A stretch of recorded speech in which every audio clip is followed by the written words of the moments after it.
اللہم صلی علی محمد وعلی آل محمد کما صلیت علی ابراہیم وعلی آل ابراہیم انک حمید مجید۔ اللہم بارک علی محمد وعلی آل محمد کما بارکت علی ابراہیم وعلی آل ابراہیم انک حمید مجید۔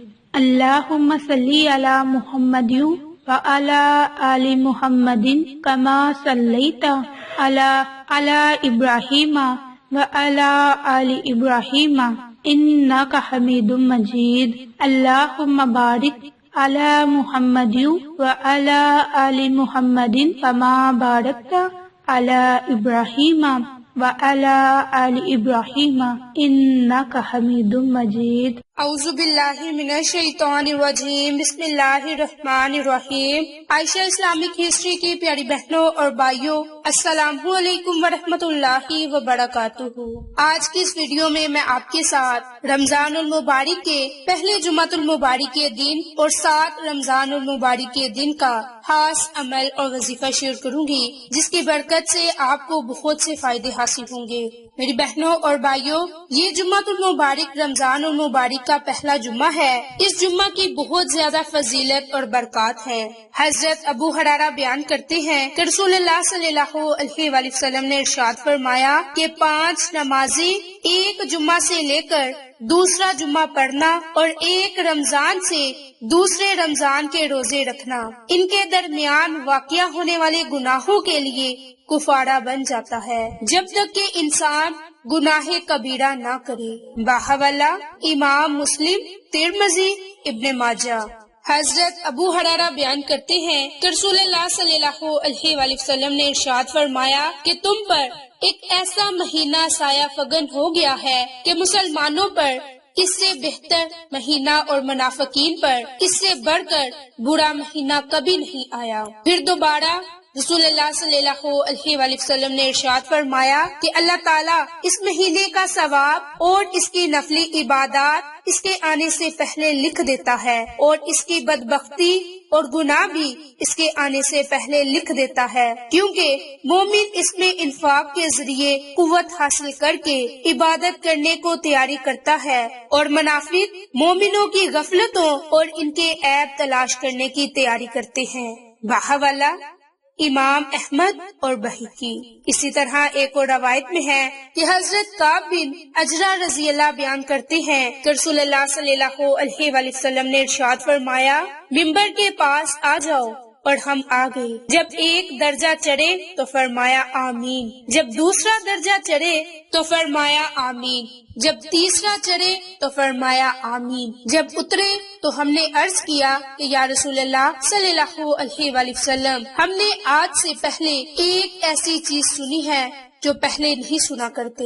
آپ صلی اللہ علیہ وآلہ وسلم نے فرمایا کہ جبریل علیہ السلام میرے پاس آئے اور کہا، جسے رمضان ملا لیکن اسے بخشا نہ گیا وہ بدقسمت ہو گیا۔ میں نے کہا آمین۔ جب میں نے دوسرے درجے پر چڑھا تو انہوں نے کہا کہ جس کے سامنے آپ کا نام لیا گیا اس نے درود نہ بھیجا وہ بھی بدقسمت ہو گیا۔ میں نے کہا آمین۔ جب میں نے تیسرے درجے پر چڑھا تو انہوں نے کہا کہ جس شخص کی زندگی میں اس کے ماں باپ دونوں یا ان میں سے ایک برا ہو گیا اور انہوں نے اسے خدمت اور اطاعت کے باعث جنت میں داخل نہ کیا وہ بھی بدقسمت ہو گیا۔ تو میں نے کہا آمین۔ باحوالہ ابن حبان، بہقی۔ میری بہنوں اور بھائیوں، اس مبارک مہینے سے فائدہ اٹھا لیں، کیونکہ یہ مہینہ ہمارے اوپر سایہ فگن ہے۔ ہمیں چاہیے کہ اس مبارک مہینے سے فائدہ اٹھا لیں تاکہ دنیا میں بھی کامیاب ہو سکے، آخرت میں بھی کامیاب ہو سکے۔ میری بہنوں اور بھائیوں، حضرت ابو مسعود غفاری سے بیان ہے کہ رمضان کا مہینہ شروع ہو چکا تھا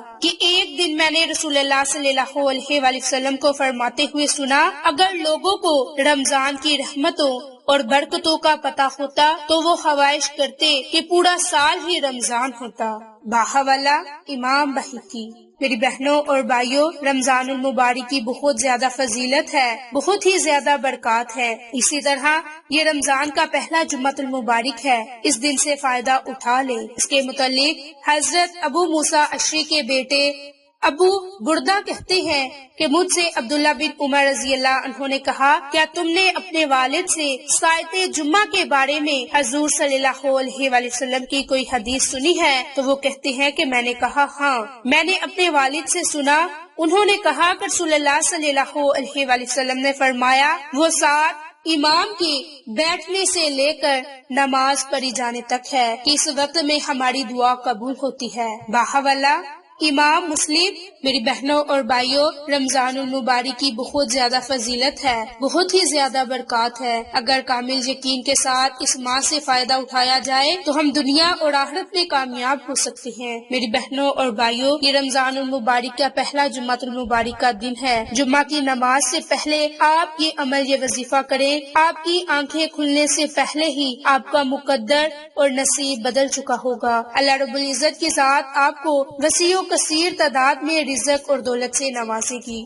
جو کوئی رمضان المبارک میں ان کلمات کے ساتھ دعا مانگے گا تو اللہ رب العزت کی ذات اسی وقت جواب دے گی کہ میں نے تمہارا کام کر دیا۔ میری بہنوں اور بھائیوں، اس عمل سے فائدہ اٹھا لیں، انشاءاللہ اللہ رب العزت کی ذات آپ کی تمام تر دعاؤں کو قبول فرمائے گی۔ آج کا عمل، آج کا وظیفہ خاص طور پر دولت میں خیر و برکت کے لیے ہے۔ اللہ تعالیٰ قرآن پاک میں ارشاد فرماتے ہیں، جس کا مفہوم یہ ہے کہ اللہ تعالیٰ سے اس کے فضل کی دعا مانگتے رہو۔ یقیناً اللہ تعالیٰ ہر چیز کا علم رکھتا ہے۔ نبی پاک صلی اللہ علیہ وآلہ وسلم نے ارشاد فرمایا، جس کا مفہوم یہ ہے کہ اللہ تعالیٰ ہر شخص کی دعا کا جواب دے گا جب تک کہ وہ جلد باز نہ ہو۔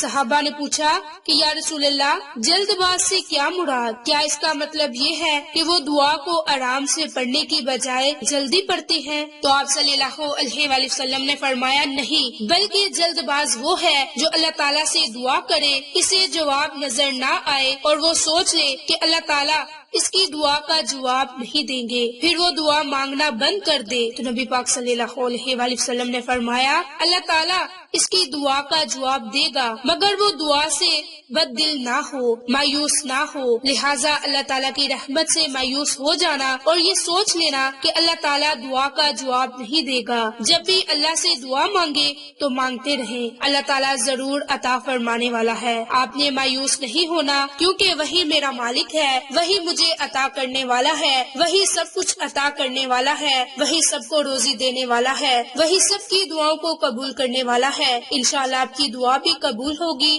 بس کامل یقین کے ساتھ آپ اللہ رب العزت کی ذات سے دعائیں مانگتے جائیں، اللہ کی ذات آپ کی دعا کو قبول کرتا جائے گا۔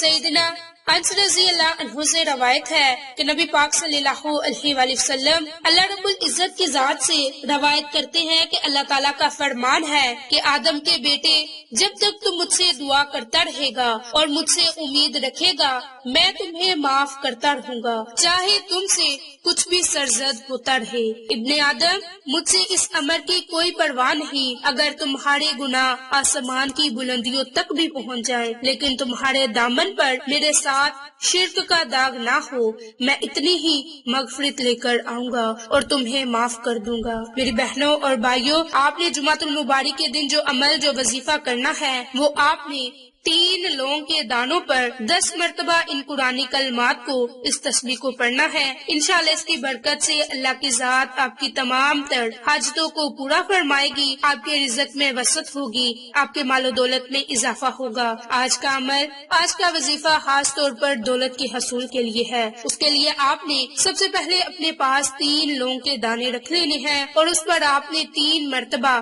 درود پاک پڑھنا ہے۔ درود پاک پڑھنے کے بعد آپ نے 21 مرتبہ استغفار کرنی ہے، 10 مرتبہ آپ نے سبحان اللہ، 10 مرتبہ آپ نے الحمدللہ اور 10ویں مرتبہ آپ نے اللہ اکبر پڑھنا ہے۔ آخر میں بھی آپ نے 21 مرتبہ استغفار اور درود پاک کو پڑھ کر اللہ تعالیٰ سے اپنی ضروریات کا سوال کرنا ہے، تو اللہ تعالیٰ جواب میں ارشاد فرمائے گا کہ میں نے تمہارا کام کر دیا۔ فرشتے بھی آپ کی آمین کے ساتھ آمین بولیں گے۔ جب آپ یہ مختصر سا عمل کر لیں گے تو آپ نے ان 3 لوگوں کے کے دانوں پر پھونک مار دینی ہے، یعنی کہ دم کر دینا ہے، اور اس کے بعد آپ نے 3 لونگ کے دانوں کو اپنے پرس میں یا بٹوے میں یا اپنی دکان کے غلے میں رکھ لینا ہے۔ انشاءاللہ دولت میں برکت ہی برکت ہوگی، اضافہ ہوگا۔ یہ ایک چھوٹا سا عمل ہے جس کی برکت سے آپ کی رزق اور دولت میں اضافہ ہوگا، خیر و برکت ہوگی۔ اگر آپ اس عمل کو، اس وظیفے کو کامل یقین کے ساتھ کریں گے تو انشاءاللہ اللہ کریم آپ کی تمام تر حاجتوں کو پورا فرمائے گا۔ آپ نے اس عمل کو، اس وظیفے کو نماز اثر یعنی کہ نماز جمعہ ادا کرنے سے پہلے ضرور کر لینا ہے۔ انشاءاللہ اس کی برکت سے آپ کو بہت سے فائدے حاصل ہوں گے۔ صرف 10 مرتبہ آپ نے ان قرآنی کلمات کو پڑھ کر اللہ سے دعا مانگنی ہے، اسی وقت اللہ رب العزت کی ذات فرمائے گی کہ میں نے تمہارا کام کر دیا۔ اگر کامل یقین کے ساتھ عمل کریں گے تو آپ کو فائدہ ہوگا، اگر کسی شک کی بنیاد پر عمل کریں گے تو آپ کو عمل کرنے کا کوئی فائدہ نہیں ہوگا۔ اگر آپ کو ہماری ویڈیوز پسند آئیں تو اسے لائک، شیئر اینڈ سبسکرائب کریں۔ جزاک اللہ۔